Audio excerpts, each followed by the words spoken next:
కోసం పనిచేస్తాడు, మోడీ కూడా తన దేశ ప్రయోజనాల కోసమే పనిచేస్తాడు. ఇద్దరిది వాళ్ళ వాళ్ళ దేశాల దృక్పథంలో చూస్తే తప్పులేదు. కాకపోతే అమెరికా అధ్యక్షుడు ట్రంప్ తీసుకున్న నిర్ణయాలు అక్కడ ప్రతిపక్షాలు విమర్శించు. భారతదేశంలో నరేంద్ర మోడీ తీసుకున్న నిర్ణయాల్ని విభేదిస్తారు, ఏడుస్తారు. ఇక్కడ విచిత్రం ఏంటంటే మన దగ్గర ఉన్నటువంటిది, మన దేశ ప్రయోజనాలను తాకట్టు పెట్టకుండా జాగ్రత్తలు తీసుకుంటుంటే అమెరికాకి మోడీ అమ్ముడు పోయాడని చెప్తున్నారు, అదే అమెరికా ఇప్పుడు డైరెక్ట్గా ఆంక్షలు పెడుతుంటే, ఇంత పెనాల్టీలు వేస్తాం, అదే వేస్తాం, ఇదే వేస్తాం అని బెదిరిస్తుంటే, దీన్ని కూడా మోడీ చేతకాంతనం కింద చూపెట్టేటటువంటి నీచమైనటువంటి రాజకీయం చేస్తుంది కాంగ్రెస్ పార్టీ.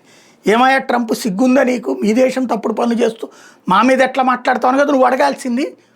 అలా కాకుండా ట్రంప్ని ఏం చేస్తావు, అదే ట్రంప్కి భయపడిపోతున్నా, ట్రంప్ స్నేహితుడు అని చెప్పి మాట్లాడడానికి సిగ్గు ఉండాలి కదా కాంగ్రెస్ పార్టీకి. విమర్శించేదానికి ఒక హద్దు పొద్దు ఉండాలి కదా.